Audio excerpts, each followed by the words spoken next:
Hello student, मैं संतोष कुमार और मैं आपको आपके यूट्यूब चैनल में स्वागत करता हूं। जैसा कि हम लोगों ने पिछले वीडियो में क्वाड्रेटिक इक्वेशन यानी द्विघात समीकरण के एक मेथड पे थोड़ा सा डिस्कस किया था। जो गुणनखंड विधि द्वारा हम लोग मूल निकालने का जो तरीका था उसको हम लोगों ने थोड़े समय के लिए डिस्कस किया था। दो एग्जाम्पल लिए थे।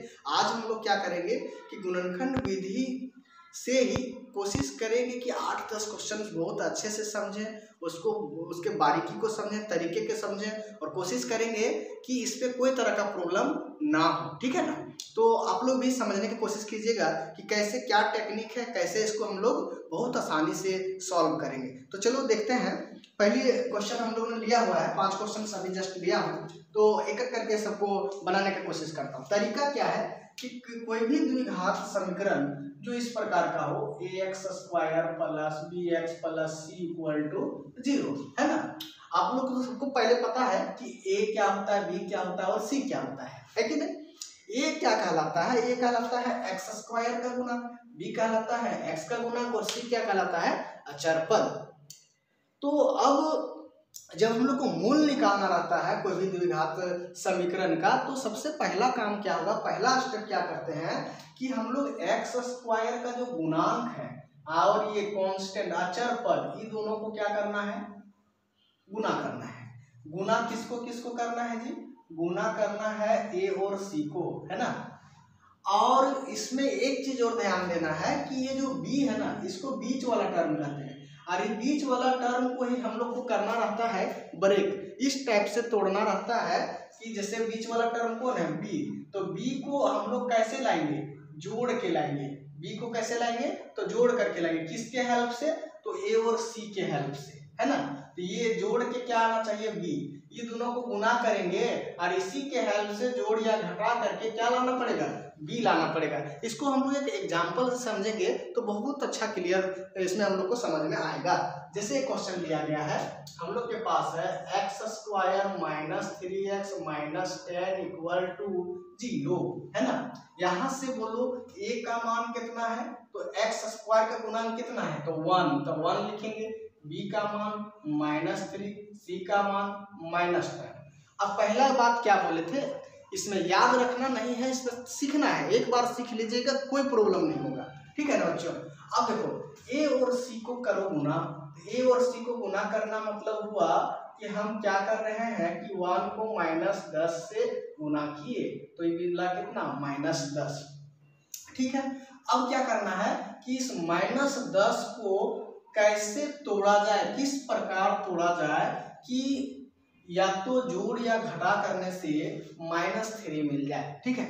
तो सबसे पहले -10 को हम लोग क्या क्या लिख सकते हैं, है ना? तो -10 का गुणनखंड कौन कौन है? तो एक देख सकते हैं कि हम लोग 2 और 5 ले सकते हैं, है कि नहीं? 2 और 5 ले सकते हैं, 1 और 10 ले सकते हैं। इसके अलावा और कुछ नहीं होगा। चूंकि माइनस की बात है, इसमें भी 2 वैरायटी हो सकती है, या तो 2 में माइनस लगा दें या फिर माइनस किस में लगा दें? 5 में लगा दें। इसमें भी 2 वैरायटी हो सकता है, या तो हम -1 में माइनस लगा दें या 1 में, या तो फिर किसमें माइनस लगा दें? 10 में लगा देंगे। और ये 4 पॉसिबल होगा जो दोनों को गुना करने से क्या मिलेगा? -10 मिलेगा। देखो 5 दूनी 10 और यहाँ माइनस है तो -10, 5 दूनी 10 यहाँ माइनस है तो -10। इसी तरह से 10 एकम 10 माइनस है तो -10, 10 एकम 10 माइनस है तो -10। इसके अलावा 10 को ब्रेक करने के लिए और कोई नंबर नहीं मिलेगा जिसको दोनों नंबर को गुना करने से कितना आ जाए? -10 आ जाए। ठीक है। अब 4 अलग अलग केस आया। अब चारों में से कौन सा केस हम लोग के लिए सुटेबल होगा कि दोनों को जोड़ने से -3 आ जाएगा, है ना? तो ध्यान से देखना, ये तो इसमें से जोड़ने से तो -3 कभी आ नहीं सकता है दोनों से, ये दोनों गया, है ना? अब इसकी बात करते हैं 5 और 2 का। अगर मान लो -2 और +5 करते हैं, इन दोनों को जोड़ेंगे तो +3 आएगा, लेकिन हमें लाना कितना है?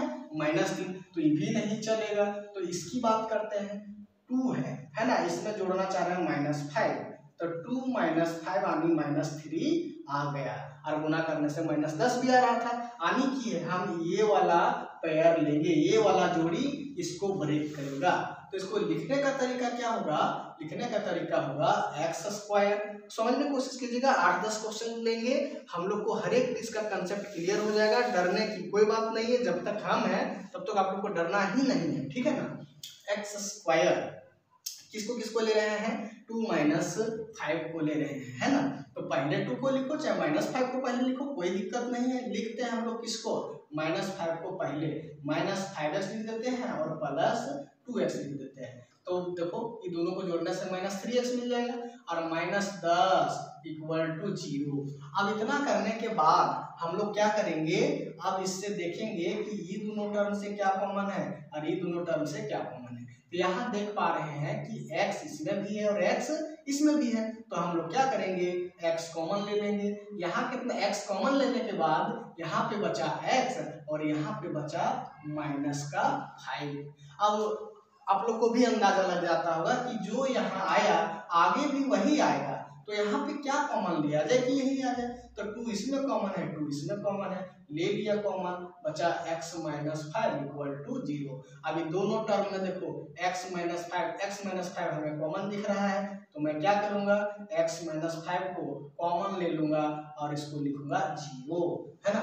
अब यहाँ से फिर हम बहुत आसानी से हम लोग यहाँ फाइंड करते हैं, या तो x - 5 = 0 होगा या फिर x + 2 = 0। ध्यान रखिएगा जब भी एग्जाम में लिखने आए तो ये वाला चिन्ह देते जाइएगा, ठीक है ना, ये देना जरूरी है। तो इसका मतलब यहाँ से हमको आया x का एक मान 5 और दूसरा मान -2, तो 2 ठो रूट मिल गया। एक आया x = 5, दूसरा आया -2। तो देख ही होंगे कि कितना आसान है, लेकिन और भी क्वेश्चंस करेंगे और बहुत अच्छे से सारे क्वेश्चंस को जाने की कोशिश करेंगे, आप लगे रहिए, है ना। चलिए अब नेक्स्ट क्वेश्चन की ओर मूव करते हैं। यही काम सभी के साथ करना है, कोई घबराने की जरूरत नहीं है। पहला क्वेश्चन हम लोग का हो गया। अब दूसरी क्वेश्चन की बात कर रहा है ना, क्या कर रहा है कि 2x² + x - 6 = 0। ये है द्विघात समीकरण और इसका हमें निकालना है गुणनखंड विधि के द्वारा मूल निकालना है, ठीक है ना। तो वही काम ABC बोलो, A कितना है हम लोग के पास, ये है 2, B है 1, C है -6। पहला काम क्या करना है, गुना किसका, A और C को गुना करेंगे तो 2 × -6 -12 मिला। अब -12 को इस टाइप से तोड़ेंगे कि जोड़ने से कितना आ जाए, +1 आ जाए। तो कैसे आएगा +1, तो -12 को पहले कितने तरीके से बांट सकते हैं, तो -12 को हम चाहूंगा कि इसको 3 और 4 के रूप में भी लिख सकते हैं, 2 और 6 के रूप में भी लिख सकते हैं, और क्या लिख सकते हैं, 1 और 12 के रूप में। देखो 4 × 12, 6 × 2 12, 12 × 1 12, इसके अलावा कुछ नहीं लिख सकते, है कि नहीं। अब आई जोड़ने और घटाने की बात में, तो जोड़ने से ये 7 मिलेगा, घटाने से 1 मिलेगा। यहाँ जोड़ने से 4 मिलेगा, है ना, 8 मिलेगा, घटाने से 6 मिलेगा। 12 में जोड़ने से 13 मिलेगा और 1 घटाने से 11 मिलेगा। ये दोनों से 1 नहीं मिलने वाला है। 1 किससे मिलने का चांस है, तो इससे। तो ये दोनों की बात नहीं करेंगे, सीधा हम लोग 3 और 4 की बात करेंगे, ठीक है ना। अब बात आती है कि प्लस जोड़ने से क्या चाहिए, +x चाहिए, और ये दोनों को मल्टीप्लाई करने से -12। एक लिए 4, एक लिए 3, तो इसमें मान लो हम इसमें माइनस कर देते हैं और एक बार इसमें माइनस कर देते हैं। अब जस्टिफाई करना है, अब हमें पता लगाना है कि ये दोनों में से कौन सुटेबल करे, है ना, कौन सुटेबल है। ये दोनों को मल्टीप्लाई करने से -12 आ जा रहा है, बहुत अच्छी बात है ना। लेकिन हमें क्या करना है, ये दोनों को जोड़ने से 1 आएगा, तो किसको, ये दोनों में से किसको जोड़ेंगे कि 1 आएगा। अगर हम 4 में से 30 को जोड़ रहे हैं, 4 या -3 + 4 करते हैं तो ये +1 मिल रहा है। और यहाँ से देखा जाए तो 3 + -4 करते हैं, तो इसका मतलब ये यही होगा, 3 - 4 = -1। ये तो हमें नहीं चाहिए, हमें तो ये चाहिए, यानी कि ये वाला हम लोग का काम का चीज है। ऐसे हम लोग क्या करेंगे, उसको छाटने की कोशिश करेंगे, समझ रहे होंगे। अच्छा चलो भाई लिखो, ये हो गया 2x²। पहले 4 को ही लिख देते हैं, कोई दिक्कत नहीं। 4x - 3x - 6 = 0। 4 को क्यों लिखें, देखो 4 + 3 करो या 3 + 4 करो, दोनों का मतलब साथ ही होता है। इसी तरह से इसमें भी -3 + 4 लिखो या चाहे 4 - 3 लिखो, दोनों का मतलब माइनस के प्लस का 1 ही मिलने वाला है, ठीक है, प्लस का 1 मिलने वाला है। बात समझ में आ रहा है, तो हम लोग दोनों तरीके से लिख सकते हैं, जिसको कहते हैं सहचर नियम, ठीक है। यहाँ तक अभी दोनों में क्या कॉमन है, वही काम आ गया फिर से। हमें तो दिख रहा है यहाँ से 2, यहाँ से भी 2, यहाँ भी x है, यहाँ भी x, यानी 2x दोनों में कॉमन है। ये चीज लिखना नहीं भूलेंगे, तीर मारना है ना। 2x कॉमन आ जाने के बाद यहाँ बचा x और यहाँ बचा 2। अब यहाँ पे अब अंदाजा लगा सकते हैं कि यहाँ भी यही आने वाला है, तो यहाँ से क्या करेंगे, -3 कॉमन दिख रहा है हमें, तो -3 कॉमन लेने से x + 2 = 0 मिला। आप देखो x + 2 दोनों में है, यहाँ तो बच गया 2x और यहाँ बच गया -3 = 0। तो x का यहाँ से 2 मान आएगा, एक यहाँ से x + 2 = 0 और है ना 2x - 3 = 0। तो यहाँ से मैं लिखूंगा x = -2 और यहाँ से लिखूंगा x = 3 उधर चला गया, 2 नीचे डिवाइड हो गया, तो 2 ठो मूल निकल के आ गया ना, रूट जिसको कहते हैं। x का वैल्यू -2 एंड 3/2, यही हो जाएगा हम लोग का मूल। कितना आसान है ना। और क्वेश्चंस देखेंगे तो ये बहुत ही इजी हो जाएगा। आप लोग बोलिएगा ये तो इतना आसान था, तो जुटमुट में घबराहट हो रही थी, घबराना नहीं है। अब देखो, अब थोड़ा सा अधिकतर बच्चों को प्रॉब्लम होता है, जैसे रूट वगैरह लिख जाए तो बहुत डरने लगते हैं। डरना नहीं है, काम अच्छे से करोगे, कंसेप्ट को पकड़ रखेंगे, अच्छी पकड़ रहेगी तो हमें कोई डरने की बात नहीं है। देखा कैसे कितने इजीली से बनेंगे, ठीक है। जैसे हम लोग के पास क्वेश्चन है कि √2x² + 7x + 5√2 = 0। रूट रहे कोई भी रहे, कोई दिक्कत, उससे डरने की कोई बात नहीं है। सबसे पहले हमें बताओ कि a कितना है, तो a है √2, b है 7 और c है 5√2। वही काम करना है, a और c को मल्टीप्लाई, a और c को मल्टीप्लाई करेंगे, गुना करेंगे तो √2 गुने 5√2 आएगा। इसका मतलब देखो 5 गुने क्या होगा, √2 गुने √2 क्या होता है, √2 गुने √2 मतलब 2 ही होता है, तो 5 गुने 2 माने 10, है ना। अब हम लोग को क्या करना है, b लाना है जोड़ या घटा करके, है ना। तो 10 को हम लोग क्या लिख सकते हैं, 10 को हम लोग कितने तरीके से लिख सकते हैं, 10 को हम लोग 2 और 5 के रूप में भी लिख सकते हैं, 1 और 10 के रूप में भी लिख सकते हैं। इसके अलावा 10 को 2 नंबर के मतलब क्या कहते हो, ब्रेक करके लिखना है, तो यही 2 पॉसिबल है। या तो 2 और 5 करो तो 2 × 5 = 10, या 1 और 10 लेंगे तो 10 से कम 10। इसके अलावा और कोई पॉसिबल नहीं है। 2 नंबर लो और गुना करके 10 लाओ, और कोई पॉसिबल नहीं है ना। और अब इसकी बात करता हूँ कि किसमें जोड़ के 7 मिलेगा, तो इससे तो 7 मिलने वाला नहीं, तो ऑटोमेटिक है इसी से मिलेगा। तो देखो इसको ब्रेक कर दो, तो लिखेंगे √2x² प्लस, एक लिखते हैं ये, इसको कहते हैं 2x और इसको आगे वाले को कहते हैं 5x प्लस का 5√2 = 0, है ना। अब इसको हम लोग ऐसे क्या लिख सकते हैं, √2x² है और 2 को अभी मैंने क्या लिखा, √2 × √2, तो लिख सकते हैं इसको √2 × √2 x + 5x + 5√2 = 0। अब क्लियरली क्या देख रहे हैं कि √2x और √2x दोनों में है, तो √2x कॉमन ले लिया, यहाँ बचा कितना x, यहाँ कितना बचा √2। अब यहाँ से भी वही मिलने वाला है, तो 5 कॉमन ले लिए, तो x √2 = 0 हो गया, है ना। अब दोनों से क्या कॉमन है, तो कॉमन है x + √2 और इधर है √2x + 5 = 0। अब कितने आसान हो गए सब क्वेश्चन करने के लिए ना। तो x का मान आएगा -√2 और x का मान यहाँ आएगा -5/√2, यही हम लोग का क्या होगा, मूल होगा। तो x का मान हो गया -√2 एंड माइनस का 5/√2। इसको रैशनलाइज करना है तो कर लीजिए, नहीं तो यहीं छोड़ दीजिए। रैशनलाइज कैसे करते हैं, ऊपर √2 से नीचे ऊपर मल्टीप्लाई, तो -5/√2 हो जाएगा। तो 2 ठो वैल्यू हम लोग को मिल गया, है ना। तो कितना आसान है ना। और देखते हैं क्वेश्चन नंबर 4 को मूव करते हैं, ठीक है। यहाँ तक क्लियर होगा सभी को।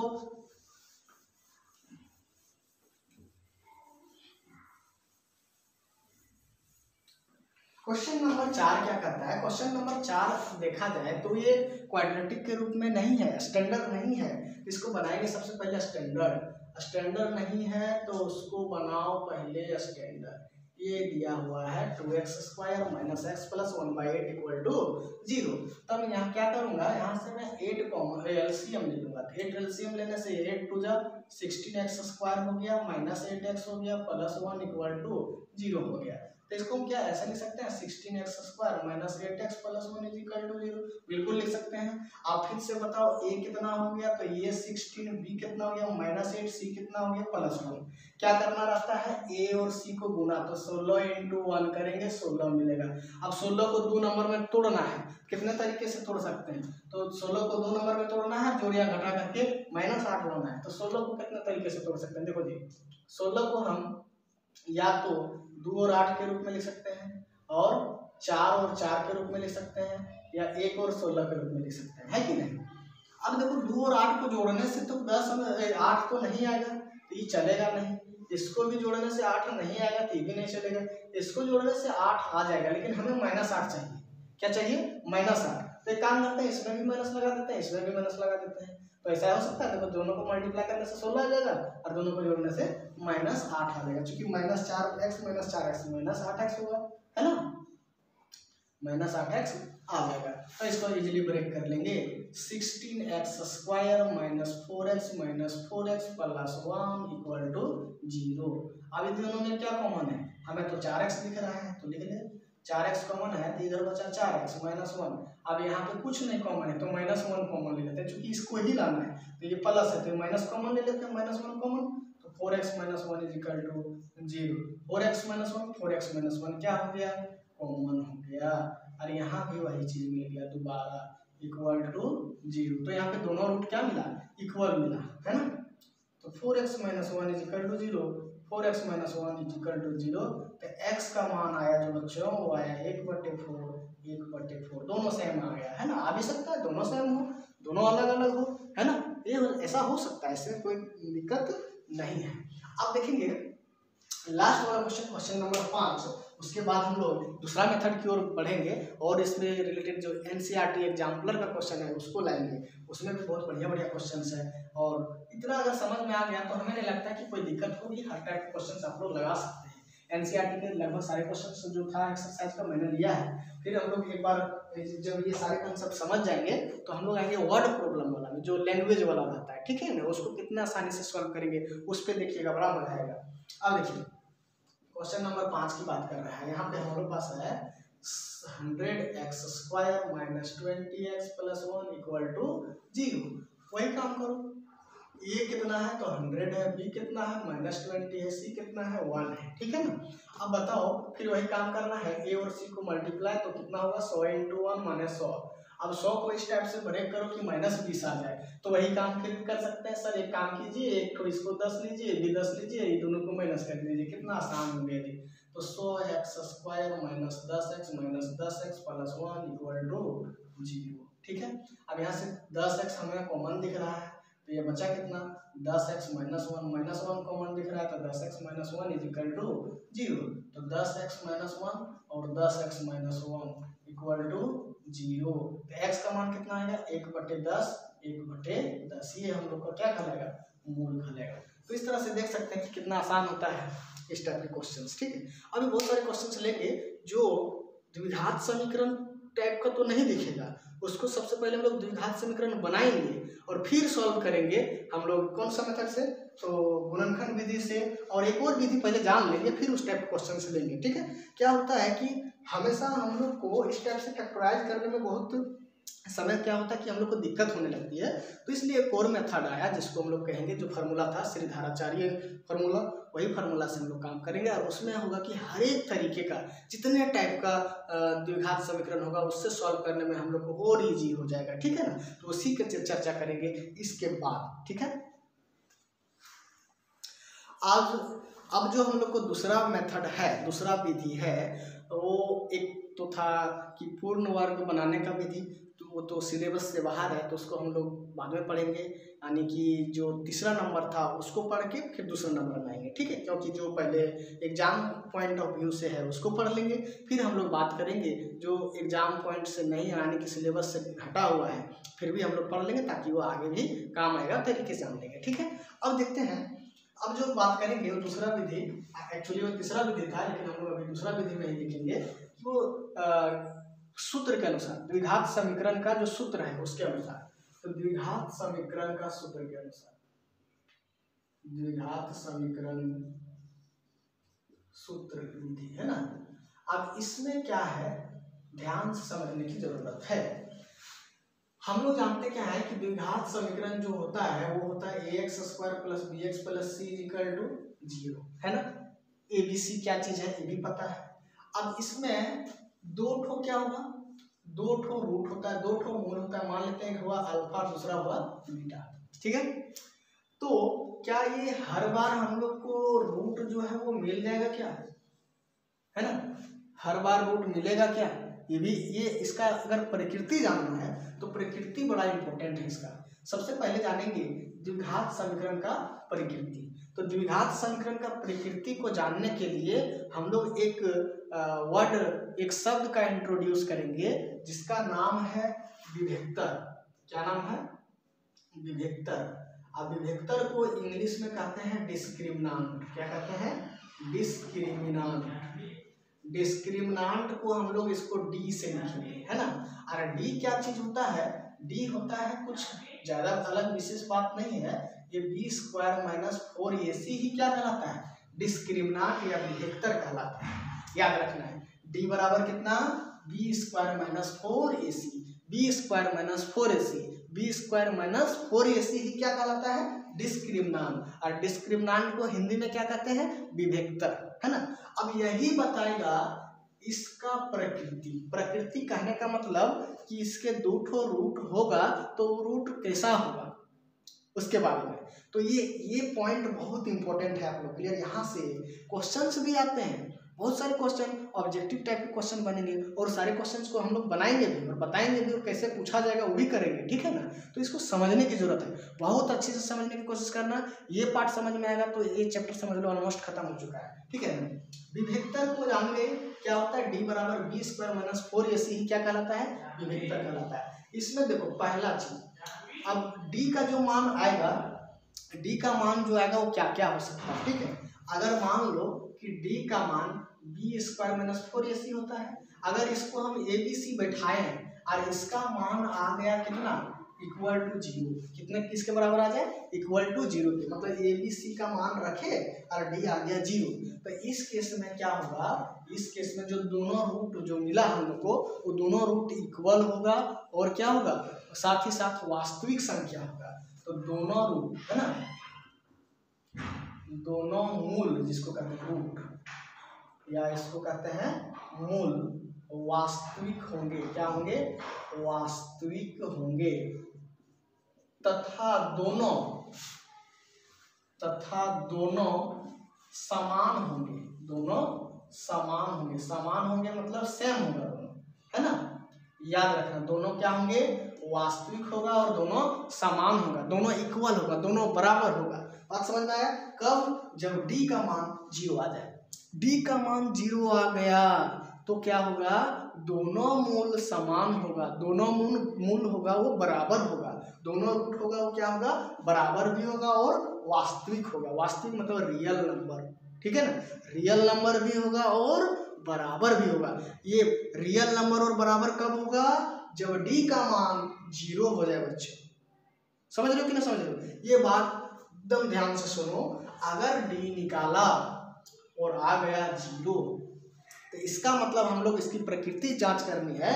तो डी निकाला और आ गया 0, तब समझ लेना कि दोनों रूट जो होंगे वो होंगे वास्तविक और दोनों एक समान होंगे, दोनों बराबर होंगे। बात समझ में आ रहा है कि नहीं समझ में आ रहा है, ये बात याद रखो, रहेगा ना दिमाग में। क्या करना है कि दोनों रूट वास्तविक होंगे कब, जब डी बराबर 0 और दोनों समान ही होंगे, दोनों वास्तविक और दोनों समान ही होंगे, है ना।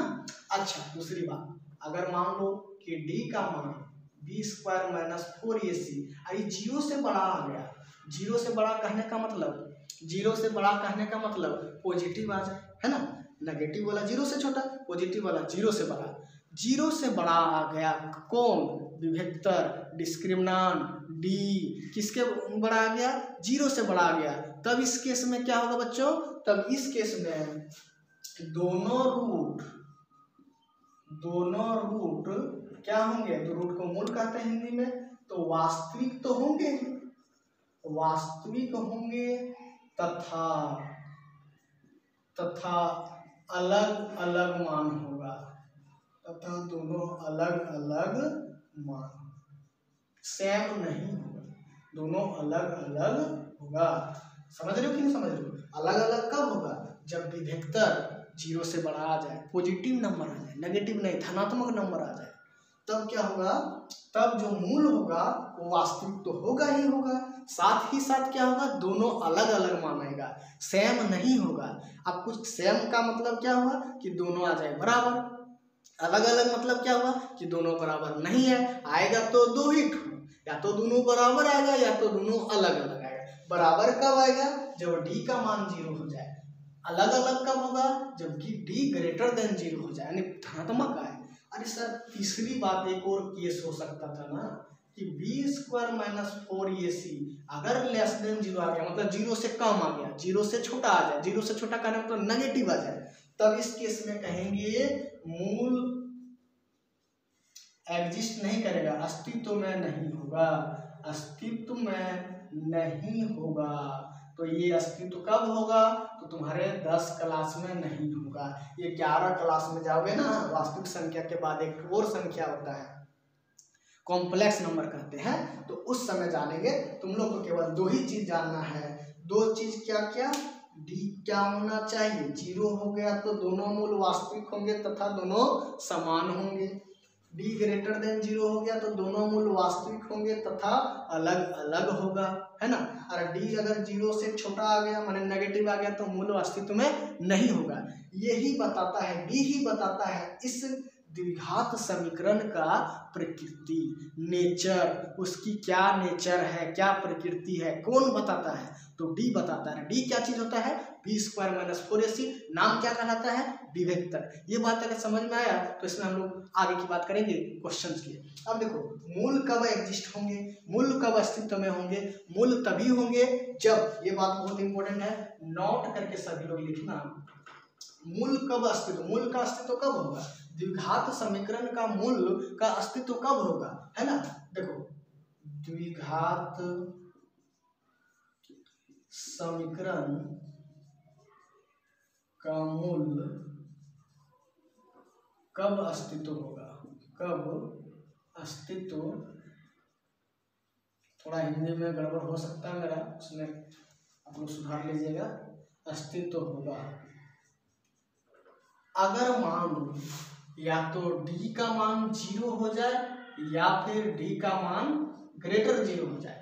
तो इसको हम लोग ऐसे लिखते हैं, d greater than equal to 0, यानी डिस्क्रिमिनांट का मान 0 से बड़ा या 0 के बराबर हो जाए तब द्विघात समीकरण का मूल अस्तित्व होगा। और अगर जहाँ नेगेटिव आ गया, जहाँ ऋणात्मक आ गया, अस्तित्व में नहीं होगा। कुछ क्वेश्चंस लेते हैं और समझने की कोशिश करते हैं। ये बात समझ में सबको आ गया होगा। अब हम लोग क्वेश्चन ले सकते हैं, है ना।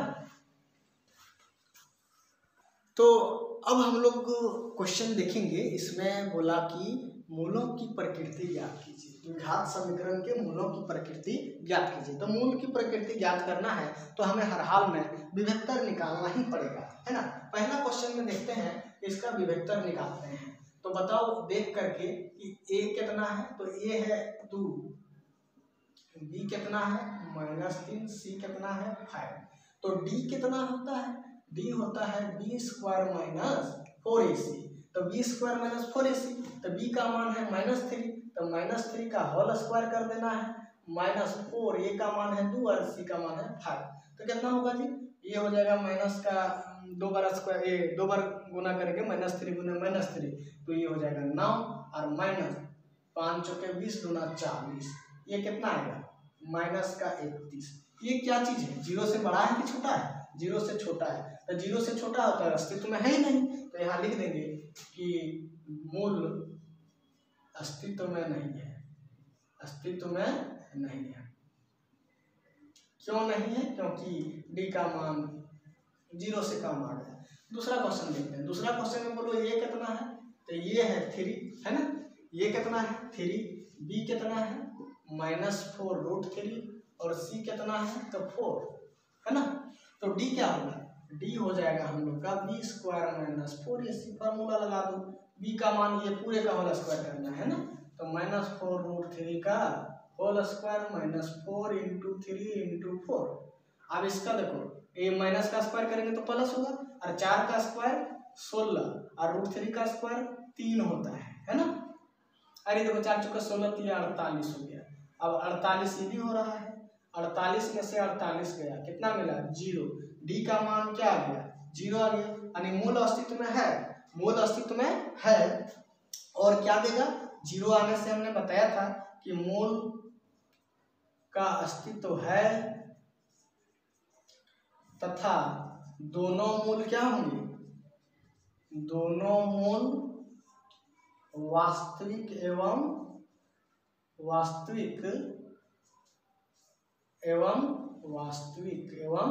समान होंगे, है ना। स्पेलिंग गलत हो रहा है, समान होंगे, वास्तविक एवं समान होंगे। ठीक है, ऐसा कब होता है, जब डी का मान 0 हो जाए। ठीक है, यहाँ तक कोई दिक्कत नहीं। क्वेश्चन नंबर 3 में ए कितना हो गया 2, बी कितना हो गया -6, सी कितना हो गया 3। तो डी का मान क्या होता है b² - 4ac। कोई दिक्कत नहीं सर। तो ये देखो ये -6 का होल स्क्वायर -4 × 2 × 3, ठीक है ना। कि माइनस का स्क्वायर करेंगे तो प्लस, 6 का स्क्वायर करेंगे तो 36, 4 दूनी 12 दूनी 24, है ना। ये कितना मिला 12। ये क्या है 0 से बड़ा है, तो 0 से बड़ा है तो मूल अस्तित्व करेगा, और दोनों मूल क्या होगा अलग अलग होगा। बस ये लिखना है, मूल अस्तित्व में है ना, अस्तित्व में है तथा दोनों मूल वास्तविक एवं, यहाँ वास्तविक का स्पेलिंग गलत है, वास्तविक एवं अलग अलग होंगे, है ना, अलग अलग होंगे। तो कितना आसान है इसको पता लगाना। यही है मूल की प्रकृति निकालना है, तो क्या करना पड़ेगा डी को निकालना पड़ेगा। क्वेश्चन नंबर 4 है।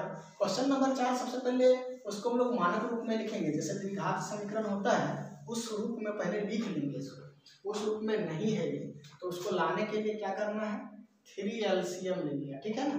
तो ये हो जाएगा 3 3 जा 9x² - 6x + 1 = 0।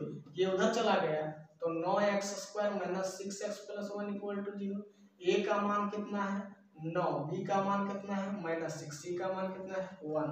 d क्या चीज होता है, d होता है b² - 4ac, ठीक है।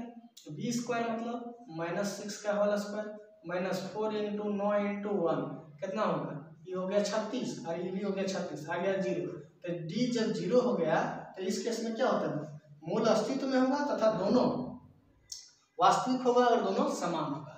ये क्या होगा, दोनों मूल वास्तविक एवं समान होंगे, एवं समान, है ना, समान होंगे, दोनों क्या होंगे समान होंगे।